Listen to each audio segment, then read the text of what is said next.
I was thousands of miles away when I got the first hint that something was wrong. It came in the form of silence. At first, I chalked it up to time differences, busy schedules, and the general chaos of deployment.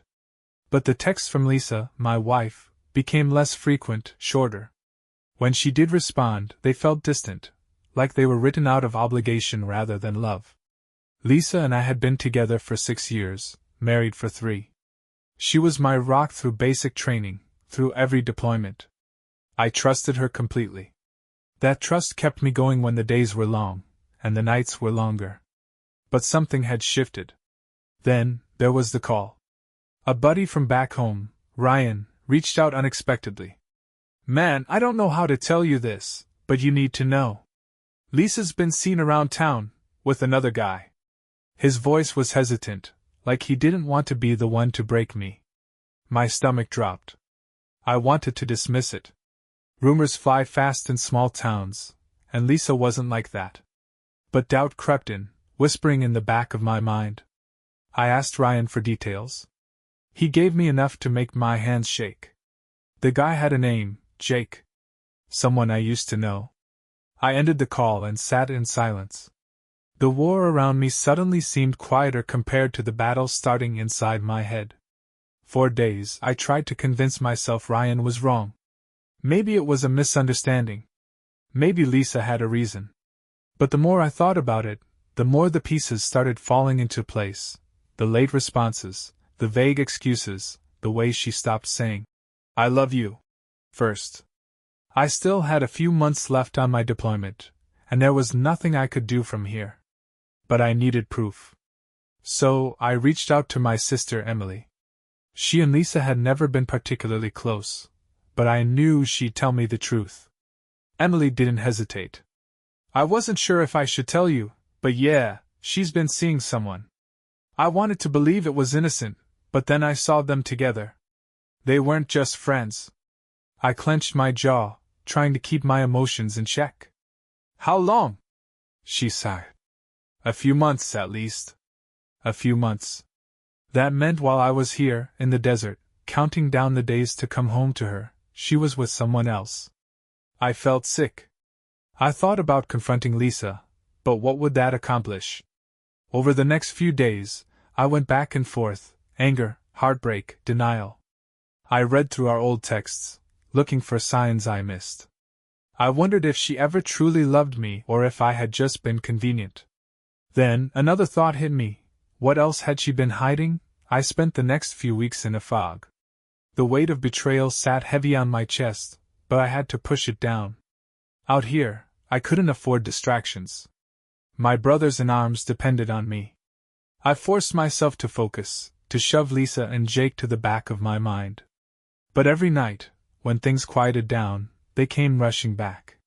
Then, Emily sent me something that made my blood run cold.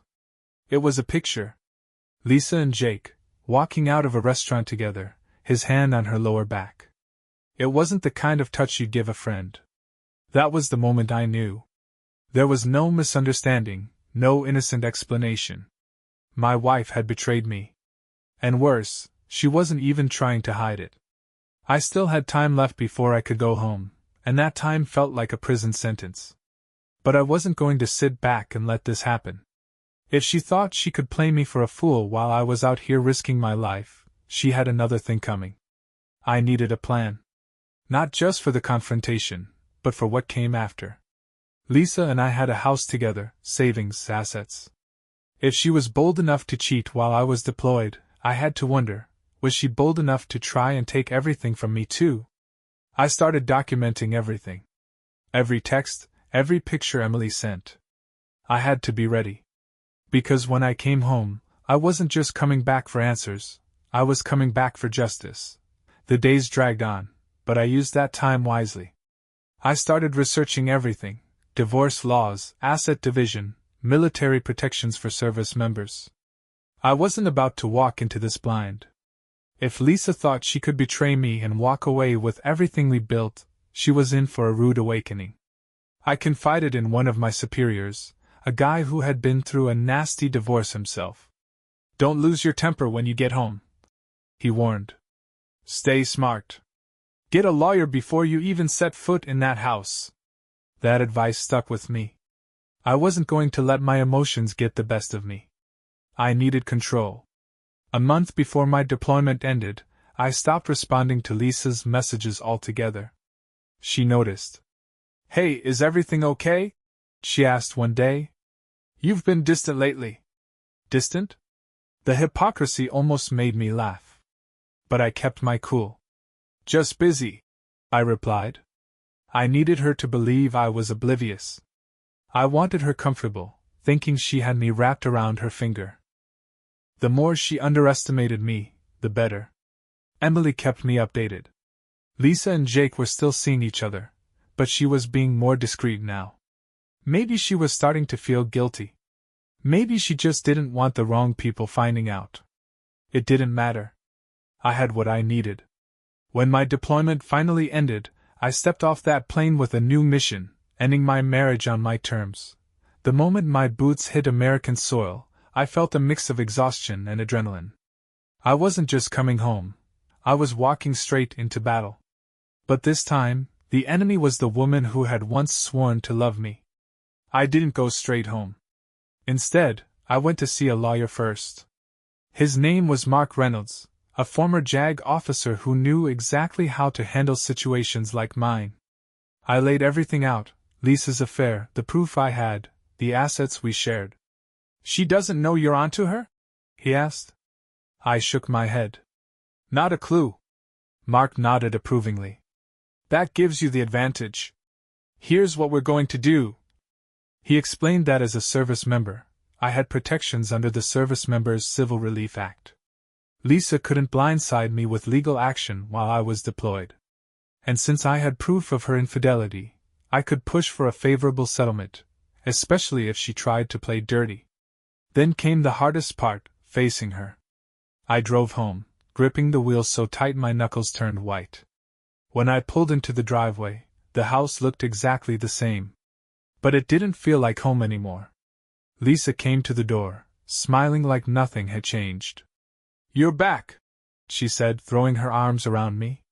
I stood still, letting her hug me, but I didn't return it. The woman I loved was gone. And she had no idea that her world was about to crumble. I forced myself to play along, at least for now. Lisa kissed me, but I barely reacted. If she noticed, she didn't let on. Instead, she led me inside like everything was normal, like she hadn't been sneaking around with another man while I was fighting for our future. Let me make you something to eat, she offered. You must be starving. I wasn't. My stomach was in knots. But I nodded, watching her closely as she moved around the kitchen. She was acting like the same wife I had left behind, but I saw through it now. As she cooked, she talked about her job, her friends, even how much she missed me. The lies dripped from her mouth so effortlessly it made me sick. But I stayed calm, nodding in the right places, letting her believe I was none the wiser. Then, casually, I asked, So, how's Jake? Her hand froze on the knife she was using to chop vegetables. Just for a second. Then she laughed, but it was forced. Jake?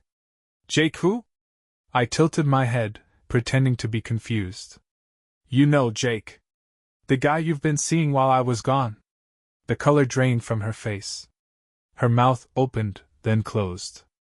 I don't know what you're talking about. I leaned back, crossing my arms.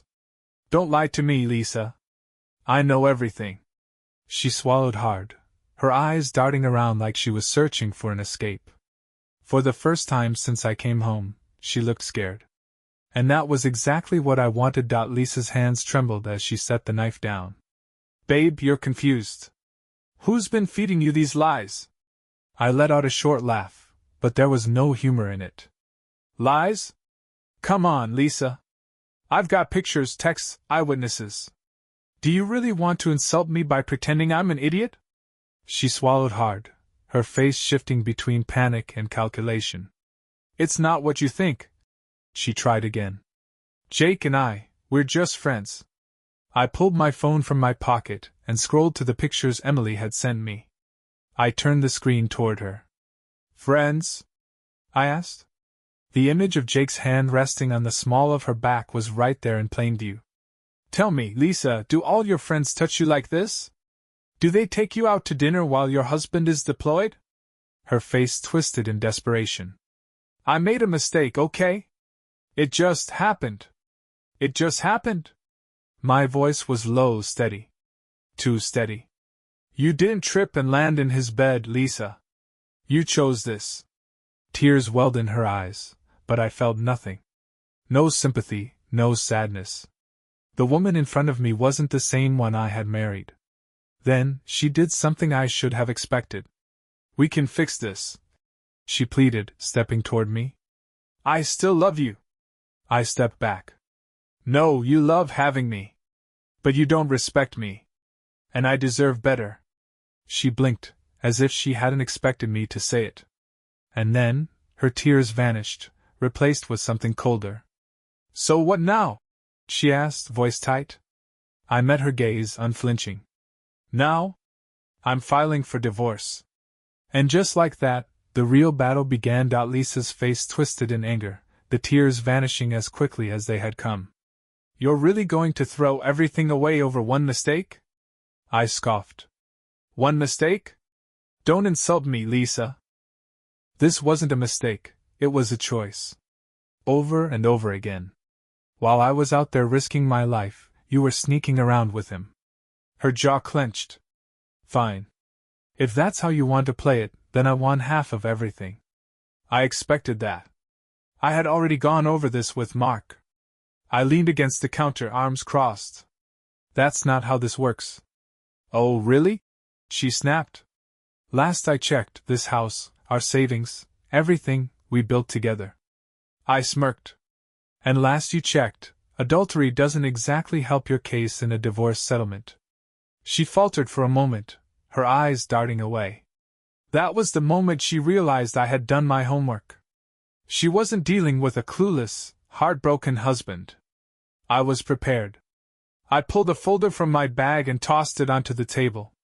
This is everything I have, pictures, messages, even witness statements. You can fight me on this, but I will win. Her expression darkened. You bastard. I smiled coldly. No, Lisa. I was a good husband. You were just too selfish to see it. She exhaled sharply, her anger barely contained. What do you want? I leaned in slightly. I want you to sign the divorce papers when they come. No fights, no drama. You walk away with what's fair, nothing more. Her lips pressed into a thin line. She wasn't used to being backed into a corner. And I wasn't done yet. Oh, and one more thing, I said, watching her closely. Her eyes narrowed. What? I smiled. Get out. This house is mine. Lisa's eyes widened, and for the first time, I saw real panic. You can't kick me out. This is our house. I shook my head. No, Lisa. It's my house. I checked the paperwork. My name is the only one on the deed. Her mouth opened, then closed. She was realizing just how deep she had dug her own grave. When we bought the house, she had insisted on putting everything in my name since I had the VA loan benefits. She thought it was just a formality. Now it was her downfall. She scoffed. So what? You expect me to just leave? Where am I supposed to go? I shrugged. Not my problem. Lisa's expression twisted with rage. You're really enjoying this, aren't you? I met her glare without flinching. No. I would have given anything for this to never happen. But you made your choice, Lisa. Now you have to live with it. She stood there, breathing heavily, hands clenched at her sides. I could see the wheels turning in her head, searching for some way to manipulate me like she always had. But I wasn't the same man who had left for deployment. Finally, she let out a bitter laugh. You think you've won?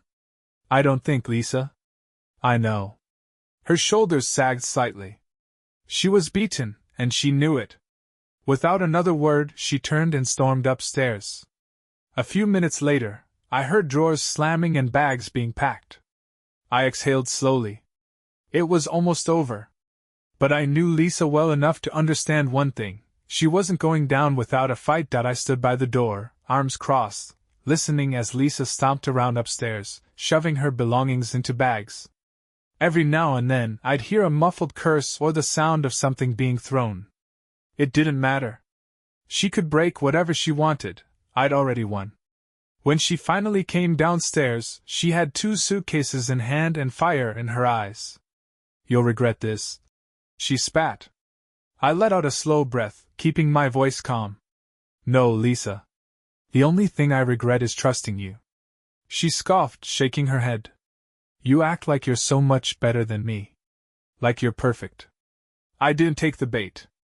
I don't have to be perfect. I just had to be better than this. I gestured vaguely toward her.